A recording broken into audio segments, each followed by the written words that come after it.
కుటుంబాలు రాయలసీమలో నుంచి వచ్చాయి. 70 సంవత్సరాల ఆంధ్రప్రదేశ్ లో మరి ఏమి సాధించాయి రెండు కుటుంబాలు? ఏమి అభివృద్ధిని సాధించాయి నేను అడుగుతున్నాను ముఖసూటిగా. మీరు సంపన్నులయ్యారు.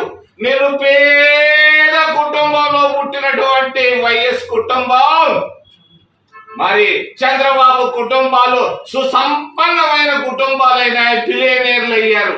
మీరు బాగుపడ్డారే గాని ఆంధ్రప్రదేశ్ రాష్ట్రం బాగుపడ్డట్టుగా నాకు ఎక్కడా కనపడటం లేదు. 23-30 జిల్లాల్లో ఇదే మీరు చేస్తుండేది.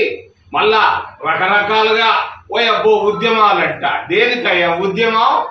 వేల కోట్ల రూపాయలు సంపాదించి ప్రజల ధనాన్ని దోచుకున్న దానికే ఉద్యమం. నేను అడుగుతున్నారు, డిఎస్సి పేరు మీద ఉద్యమం దేనికి ఉద్యమం? నేను చూశాను చాలా సూక్ష్మంగా.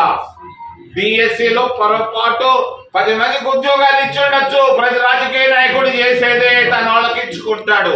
అంతేగాని పేపర్ లీకులు లేవు, బైకులు లేవు, మైకులు లేవు. అక్కడ నేను చూశాను 1 నెలగా చూస్తున్నాను. డిఎస్సి పైన తీసుకొస్తున్నటువంటి ఉద్యమాన్ని నేను ఖండిస్తున్నా. తప్పు. మీరు తీసుకురండి ఉద్యమం, అవినీతి పైన ఉద్యమం తీసుకురాడు, మేమందరం వస్తాం. రాజకీయ నాయకుల్లో విపరీతమైన అవినీతి మొదలైపోయింది. ఈ రోజు కోటీశ్వరుడు బిలియనీర్ అవుతున్నాడు. దేశం పాడైపోతా ఉంది భారతీయ జనతా పార్టీ కూటమి ప్రభుత్వాల్లో అని తెలియజేస్తూ చివరిలో కాపులు ముద్రగడ పద్మనాభం ఇంటికి వెళ్ళాను. నిజాయితీ పరుడు పద్మనాభం గారు కుటుంబానికి ఏమీ చేయలేదు. మంత్రిగా అప్పుల్లో ఉన్నారు పాపం. బిడ్డలు సెటిల్ కాలేదు. భార్య కన్నీటితో నేను చూడలేకపోయాను. అటువంటి నాయకులు కావాలి భారతదేశంలో. ఆంధ్రప్రదేశ్ రాష్ట్రంలో నిజాయితీ కలిగినటువంటి నాయకులు కావాలి ఈరోజు ఆంధ్రప్రదేశ్. నేను సామాజిక న్యాయాన్ని గురించి మాట్లాడుతూ 2 కుటుంబాలైనా రాష్ట్రాన్ని పరిపాలించేది. 70 సంవత్సరాలు 30 సంవత్సరాలు మీకంటే ఇంకా లేరా? ఎన్నో కులాలు ఉన్నాయి. నేను కులాన్ని గురించి సామాజిక న్యాయాన్ని గురించి ప్రస్తావిస్తున్నాను. విశాఖపట్నం మరి ప్రెస్ క్లబ్ నుంచి కాపులు 20% పైన ఉన్నారు.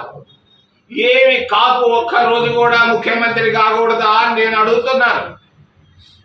కాంగ్రెస్ పార్టీ తరఫున నేను మాట్లాడుతున్నాను. కాపులందరూ కాంగ్రెస్ లోకి రండి.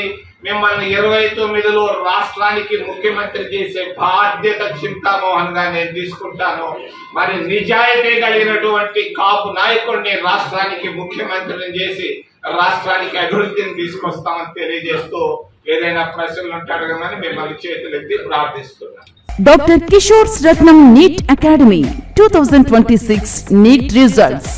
All India marks 523, 522, 496, 475, 465, 463, 452, 448, 440, 438, 435, 424, 423, 420.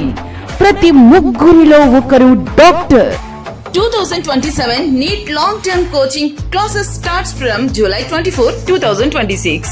Special focus on physics, chemistry, limited strength, personal care, AC hostel classrooms for girls.